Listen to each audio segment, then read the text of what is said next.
Hola, mi querida. Soy Lili, y me emociona mucho que estemos juntas de nuevo en Secretos de Lili. Hemos viajado a través de los misterios de nuestros hábitos, desde el bucle que los crea hasta el poder de los hábitos clave que transforman vidas. Pero hoy, en este episodio, vamos a hablar de lo más importante, la cura de los hábitos. Si has estado esperando la fórmula para liberarte de esos patrones que no te sirven, hoy es el día. Vamos a desvelar los secretos para cambiar cualquier hábito, por muy arraigado que esté. La regla de oro para el cambio. Charles Duhigg nos enseña que la clave no es eliminar un hábito, sino sustituirlo. El bucle del hábito, señal, rutina y recompensa, es tan poderoso que es casi imposible borrarlo por completo. La verdadera magia está en mantener la señal y la recompensa, pero cambiar la rutina. Piénsalo así.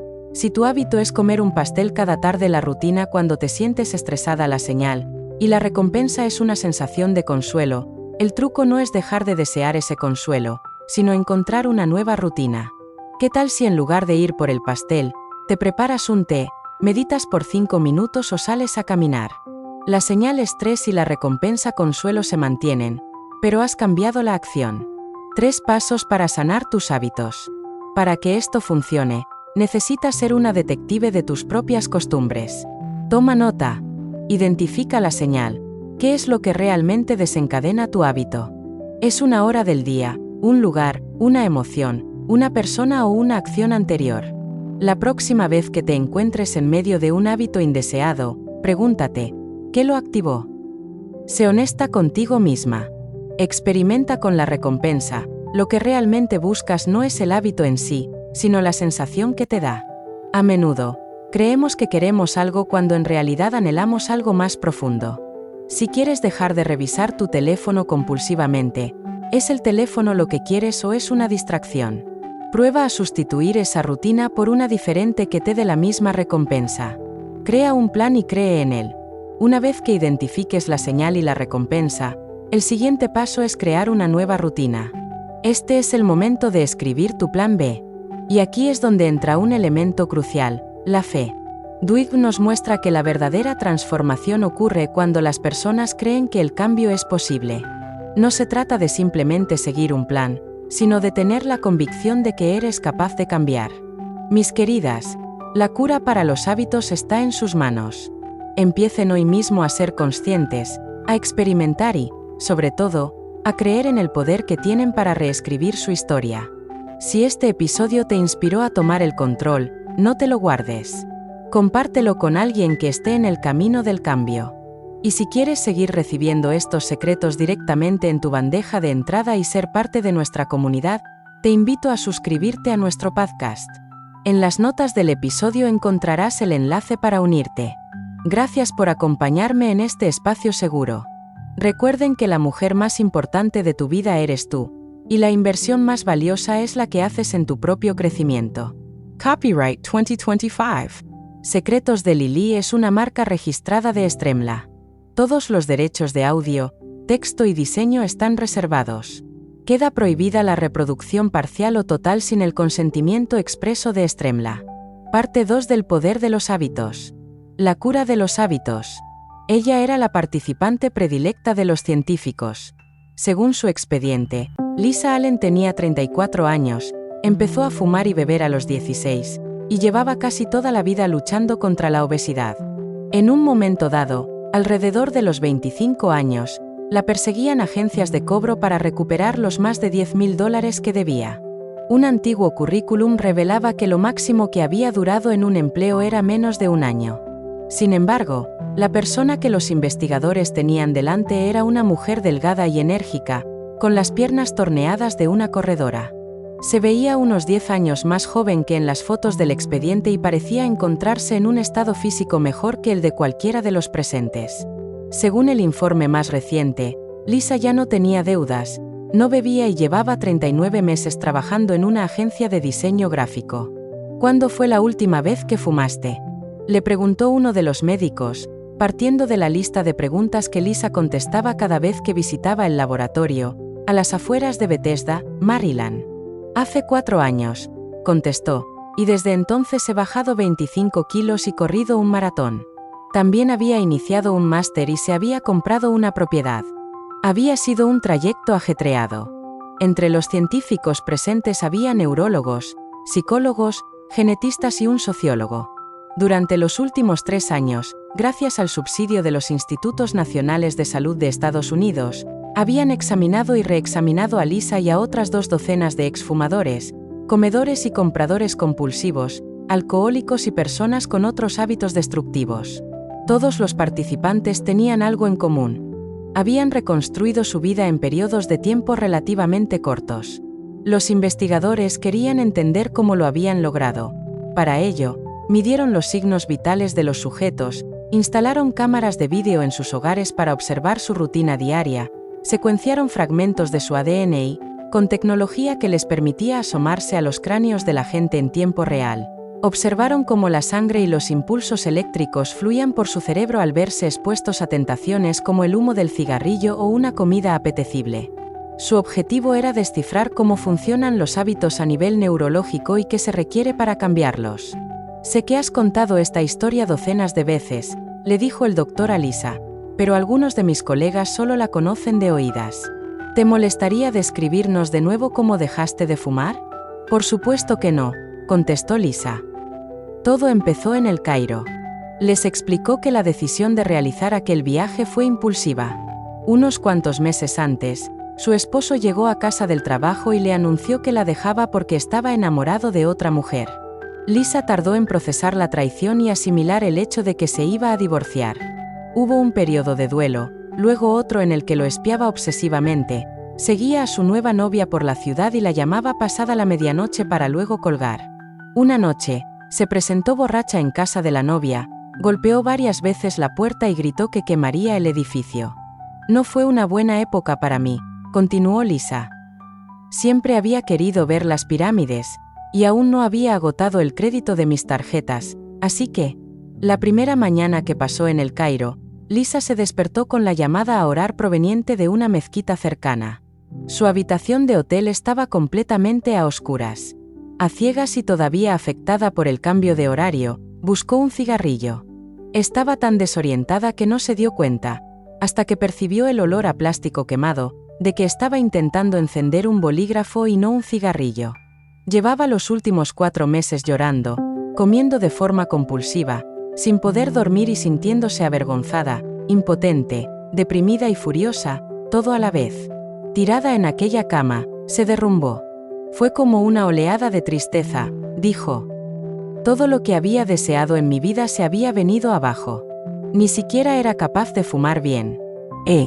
Entonces empecé a pensar en mi ex esposo y en lo difícil que me resultaría encontrar otro empleo cuando volviera, y en lo mucho que lo odiaría y en lo poco saludable que me sentía todo el tiempo. Me puse de pie y por accidente tiré una jarra de agua, que se hizo añicos al caer contra el suelo. Los sollozos se convirtieron en berridos. Estaba desesperada y sentía que algo tenía que cambiar. Algo, siquiera una cosa tenía que estar bajo mi control». Se duchó y salió del hotel. Mientras viajaba en taxi por las calles cubiertas de baches de El Cairo, y luego por los caminos de tierra que conducían hasta la Esfinge, las pirámides de Giza y el vasto desierto que la rodeaba, la autocompasión cedió por un instante. Necesitaba tener una meta en la vida, pensó. Algo por lo que esforzarse. Así que, en aquel taxi, decidió que algún día volvería a Egipto para cruzar el desierto a pie. Lisa sabía que era una locura. No estaba en forma, tenía sobrepeso y apenas contaba con dinero ahorrado en el banco. Ni siquiera conocía el nombre de aquel desierto que estaba viendo ni sabía si era posible cruzarlo. Pero nada de eso importaba. Necesitaba algo en lo que centrarse. Decidió que se tomaría un año para prepararse. Y si pretendía sobrevivir a aquella expedición, estaba claro que tendría que hacer algunos sacrificios. Para empezar, tendría que dejar de fumar.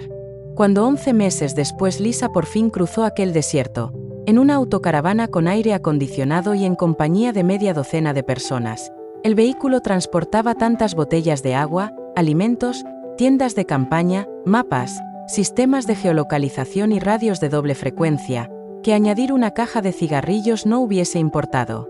Sin embargo, en aquel taxi, Lisa aún no lo sabía.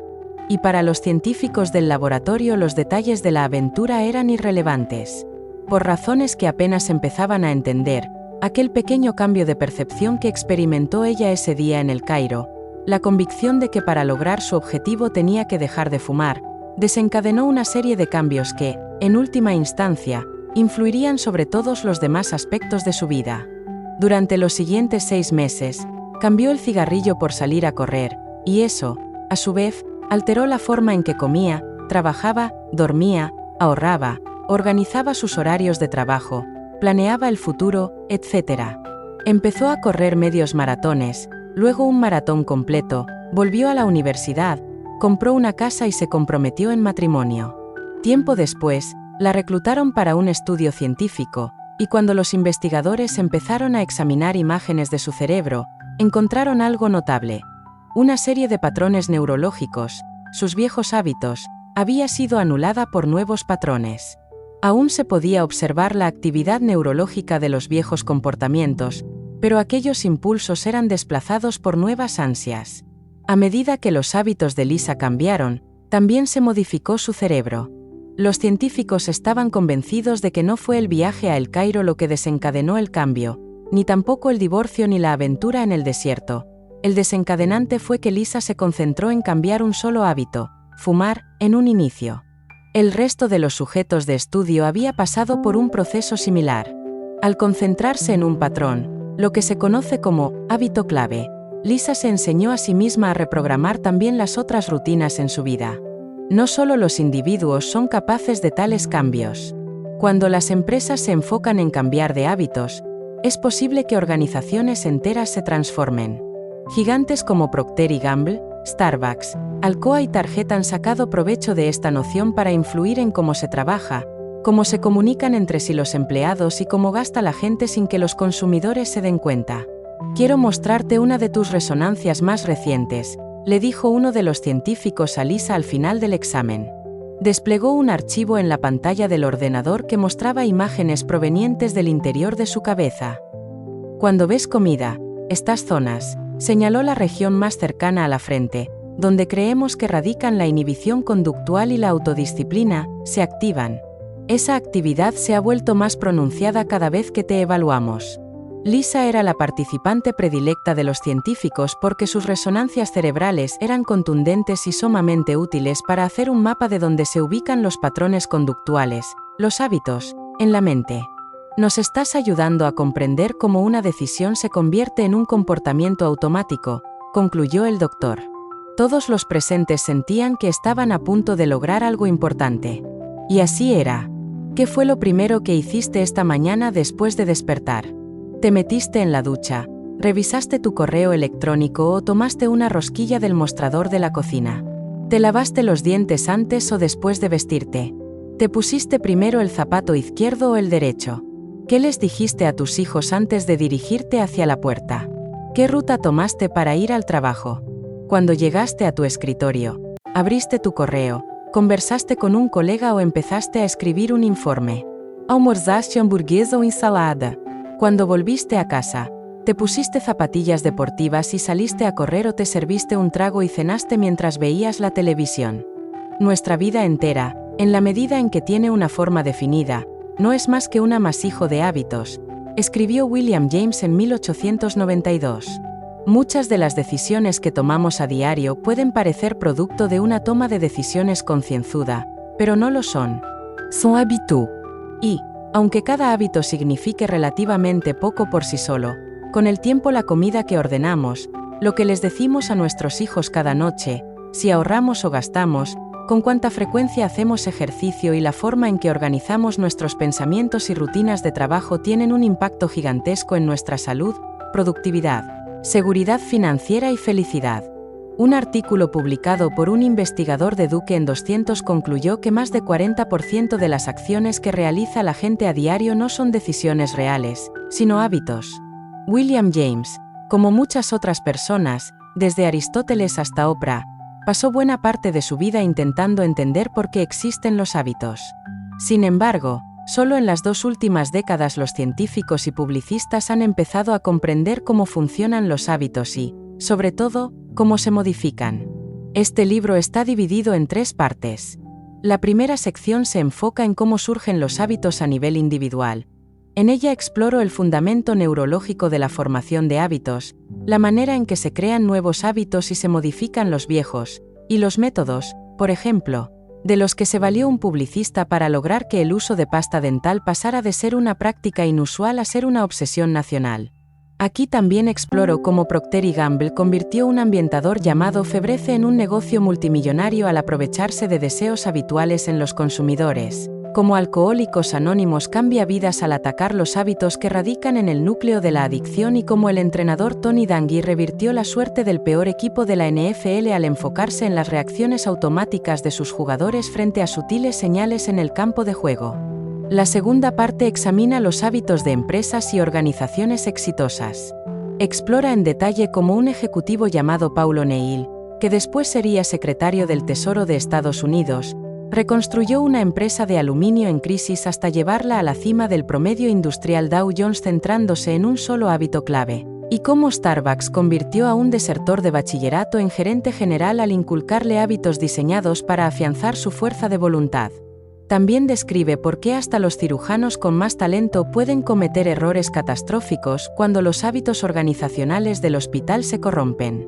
La tercera parte examina los hábitos de las sociedades.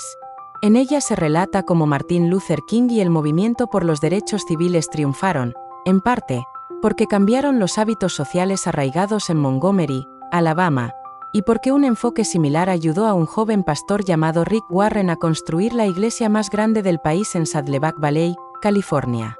Por último, explora cuestiones éticas espinosas, como si un asesino en Reino Unido debería quedar libre si es capaz de argumentar de forma convincente que sus hábitos lo impulsaron a matar.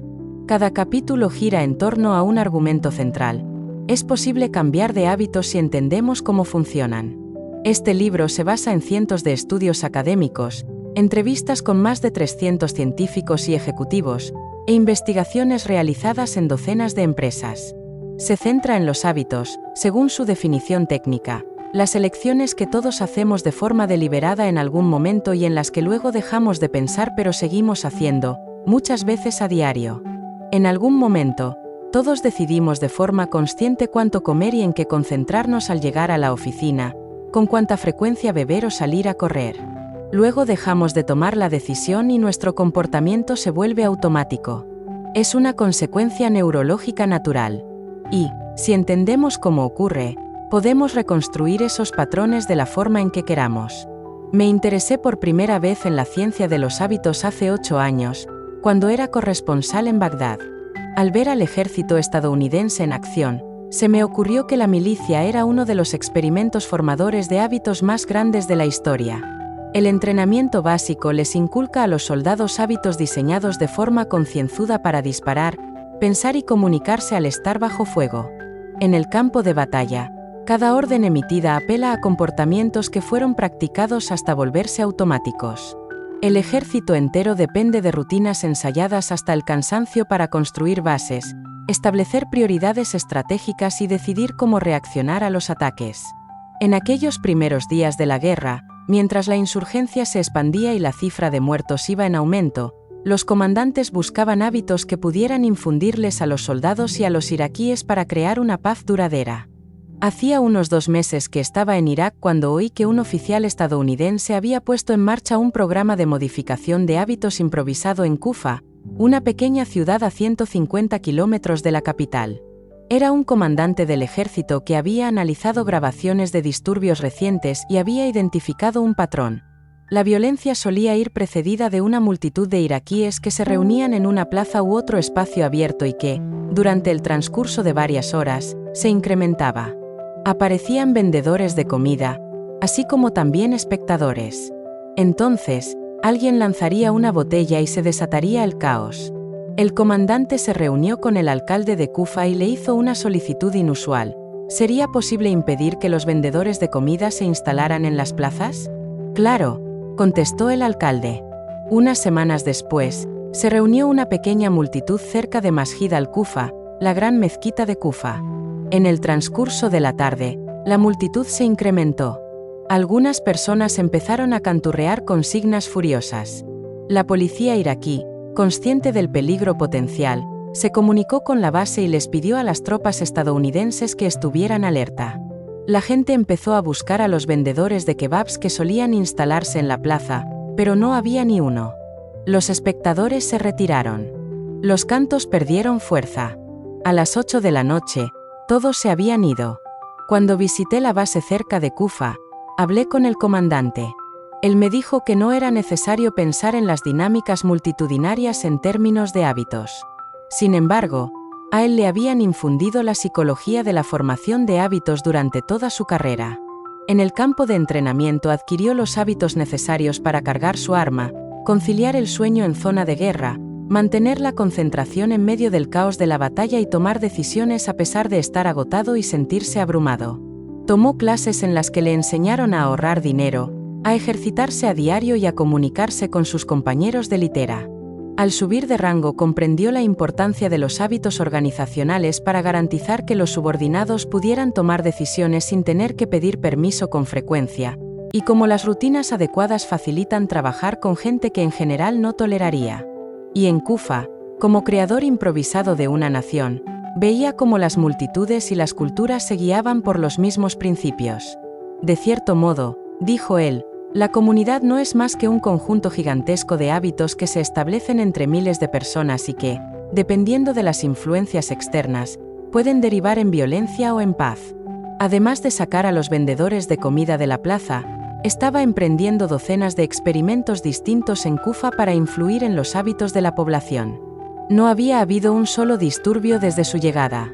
Entender los hábitos es lo más importante que he aprendido en el ejército, me dijo el comandante. Ha cambiado por completo mi forma de ver el mundo. ¿Quieres conciliar el sueño rápido y despertar descansado? Presta atención a tus patrones nocturnos y a lo que haces de forma automática al despertar. ¿Quieres que salir a correr sea sencillo? Crea detonantes para convertirlo en rutina. Taladro a mis hijos con estas cosas. Mi esposa y yo escribimos planes de hábitos para nuestro matrimonio. Los hábitos son de lo que hablamos en las juntas de comandantes. Nadie en Kufa hubiera dicho que retirar a los vendedores de kebab de las plazas hubiera influido en las multitudes, pero cuando ves todo como un montón de hábitos, es como si alguien te entregara un pico y una pala para que te pongas a trabajar. El comandante era un hombre de baja estatura, originario de Georgia. Siempre estaba escupiendo semillas de girasol o tabaco de mascar en una taza. Me contó que, antes de alistarse en el ejército, su mejor opción de carrera era reparar líneas telefónicas o, quizá, emprender un negocio de metanfetaminas, que era el camino poco exitoso que tomaron algunos de sus excompañeros del bachillerato. Mira, si un don nadie como yo puede aprender estas cosas, cualquiera puede. Se lo digo a mis soldados todo el tiempo, no hay nada que no puedas hacer si sabes formar hábitos. En la última década, lo que sabemos sobre neurología y psicología de los hábitos y cómo funcionan los patrones en nuestra vida, nuestras sociedades y organizaciones ha proliferado de formas que hace medio siglo eran inimaginables. Ahora sabemos por qué surgen los hábitos, cómo cambian y cuál es el fundamento científico que explica su mecánica. Sabemos cómo desarmar sus partes y reconstruirlas siguiendo nuestras propias especificaciones. Entendemos cómo hacer que la gente coma menos, se ejercite más, sea más eficiente en el trabajo y lleve vidas más saludables. Transformar un hábito no necesariamente es fácil ni rápido, y no siempre es simple. Pero es posible. Y ahora sabes cómo hacerlo. Guía para que el lector ponga en práctica estas ideas y si quieres seguir recibiendo estos secretos directamente en tu bandeja de entrada y ser parte de nuestra comunidad, te invito a suscribirte a nuestro podcast y a nuestro grupo de suscriptoras. Abajo te dejo el enlace para que te unas y no te pierdas ni un solo paso en este camino juntas. Gracias por acompañarme en este espacio seguro. Recuerden que la mujer más importante de tu vida eres tú, y la inversión más valiosa es la que haces en tu propio crecimiento. Hasta la próxima, con cariño, Lili.